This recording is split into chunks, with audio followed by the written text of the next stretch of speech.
In this presentation, we are going to deal with topic 9, changing the very meaning of the word God.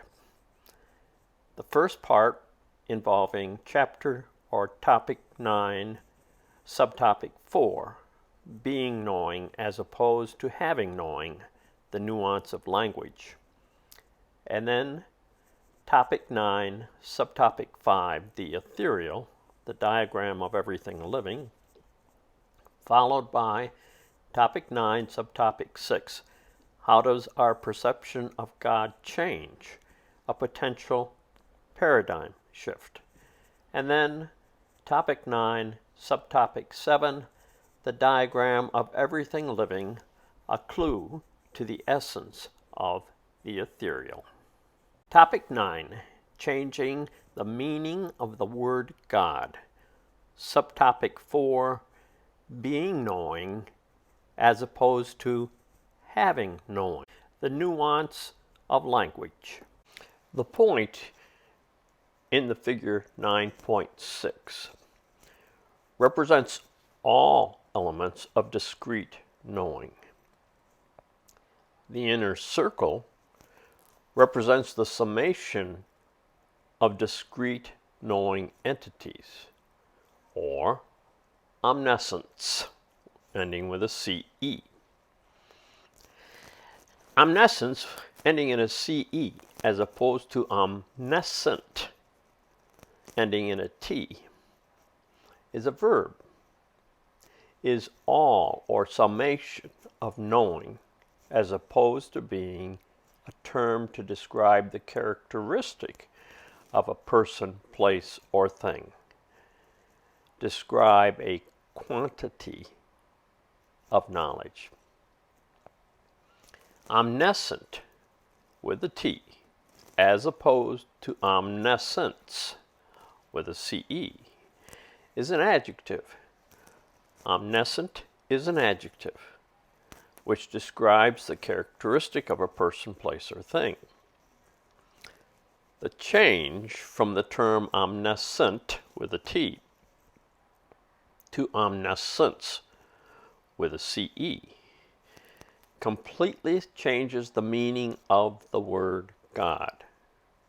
Since the change in the letter T terminating the word omniscient to the two letters CE terminating the word omniscience completely changes our perception of God from that of being a noun, a person, place, or thing, to that of being a verb, and thus God being an entirely different form of existence. The change in the meaning of the word God produces a change in the meaning of the word human, humankind, mankind.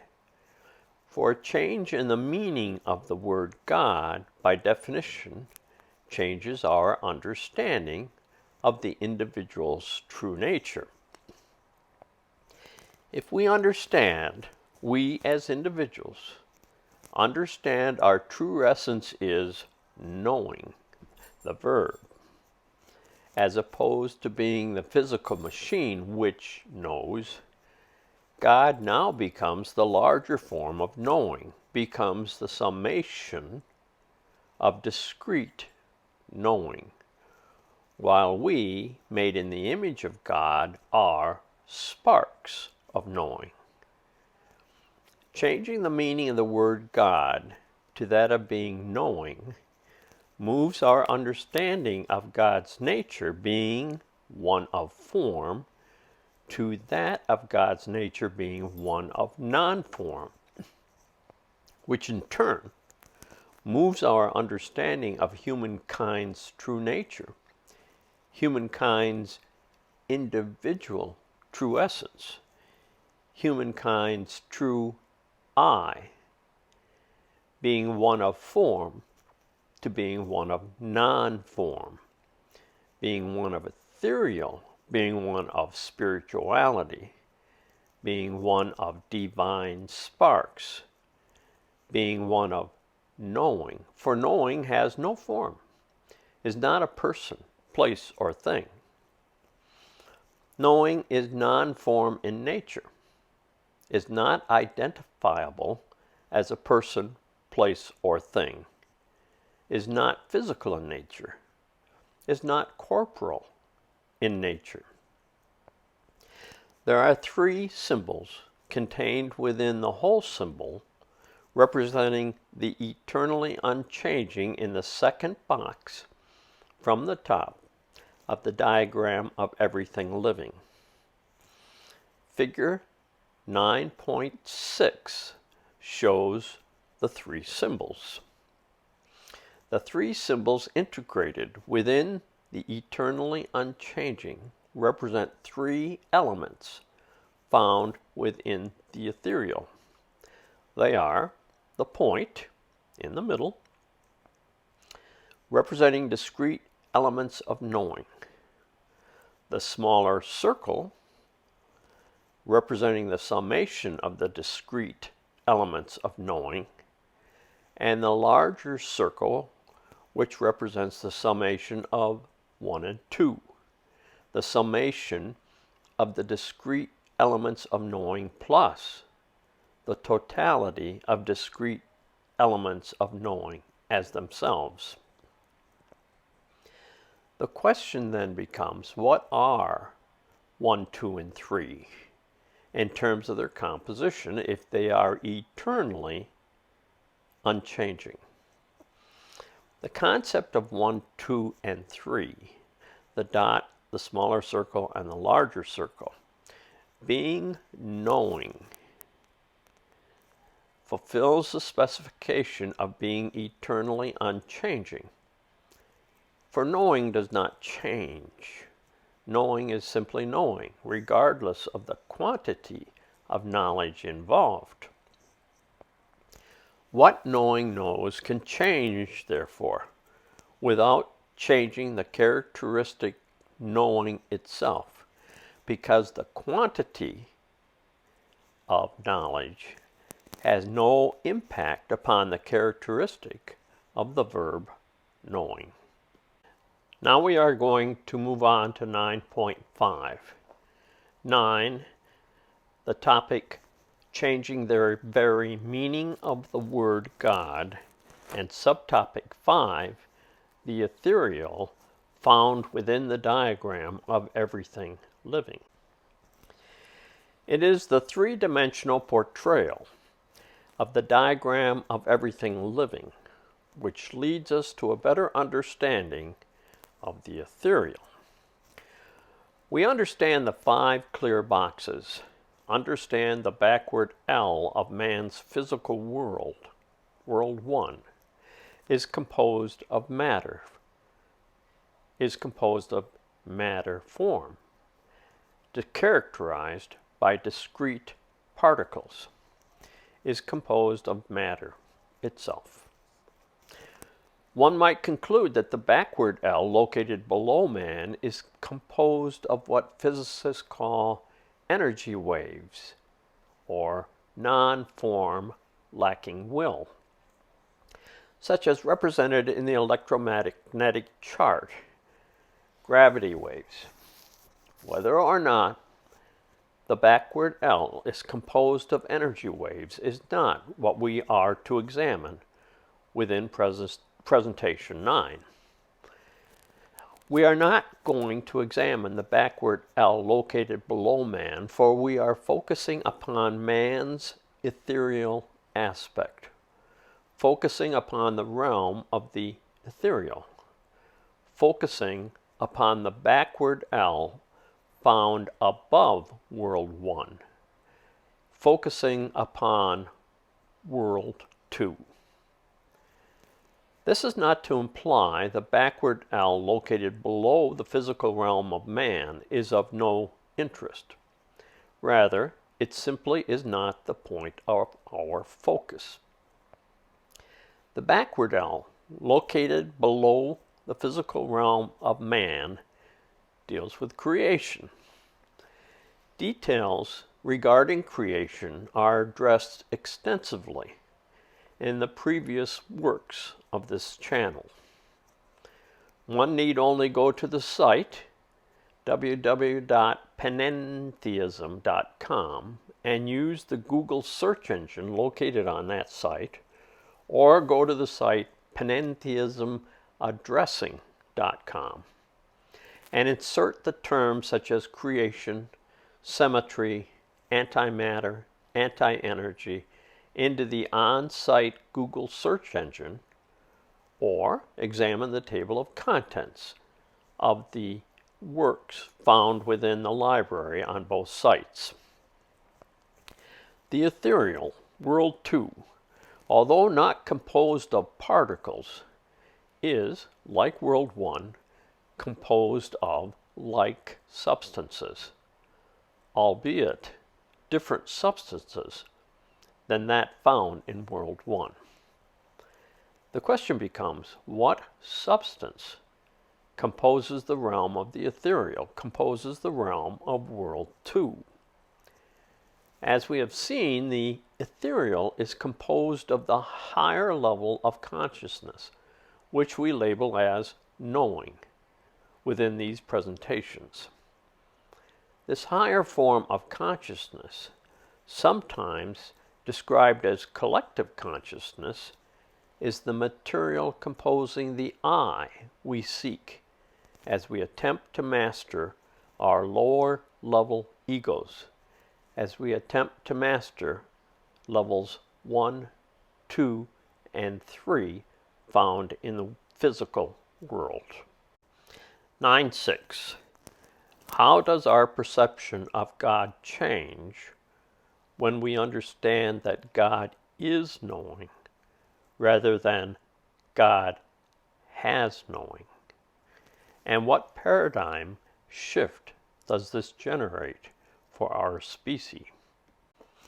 The new understanding is that God is a verb. God is knowing.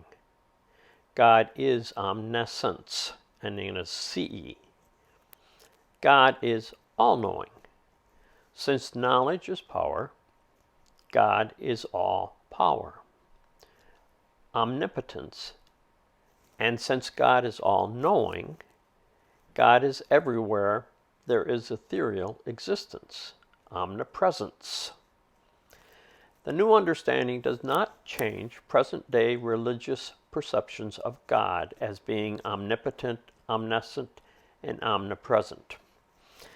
The new understanding of God does not change present-day religion's perception of God being the creator of the universe, of God being the creator of the physical, of God being the creator of the heavens, land, and sea. The new understanding of God does not change present-day religion's perception of God being the creator of man, nor does it change the concept of man being made in the image of God. The new concept of God is that God does not have knowing, rather God is knowing. God is a verb. The new understanding of God introduces a new comprehension of God's ability. It now becomes reasonable, rational, for God to be a dynamic existence. For now, it becomes understandable for God to be a learning God, a growing God, an evolving God, yet remain eternally unchanging. God being knowing, all-knowing, does not change as knowledge increases, for knowing is knowing, and knowledge is knowledge. God increases its knowledge, does not change the fact that God is all-knowing. What changes is the amount of knowledge God knows, as opposed to changing what God is. The new understanding of God clarifies the biblical text and other ancient texts, similarly referencing the relationship between God and man. God has knowing, albeit all-knowing, and God's true essence is knowing. Man has knowing, albeit only a particle, a spark, a discrete quantity of knowing. Man's true essence is knowing. With a new understanding of God being knowing, God being a verb, as opposed to God having knowing, God being a noun, clarifies the understanding regarding human identification and leads to the understanding that the individual's essence does not center around the sexual organs of male and female. Rather, the sexual organs of the individual simply distinguish one model of a human machine from another.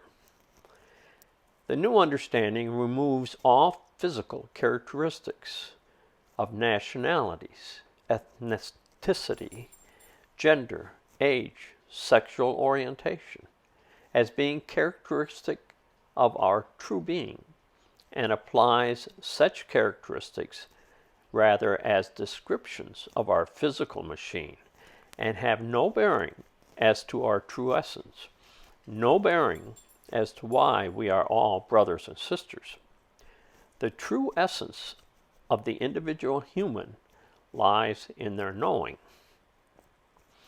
A potential paradigm shift emerges. The I of an individual lies not in the thousands of egos emanating from the physical, emotional, and mental state of the human machine. The I of the individual lies in the purity of knowing, and pure knowing can only be assessed, experienced, when quieting the physical body, emotional body, and mental body of the human machine. The true I is to be found in the silence, found in the void, found in the nothingness. The diagram of everything living provides us a clue to the essence of the ethereal. The second box down from the top of the diagram of everything living gives us a clue as to the characteristics of the substance of the ethereal. The box description, eternally unchanging, tells us the ethereal is not a noun, for nouns change. Next, we are going to examine why. Why do we need to change our understanding of God?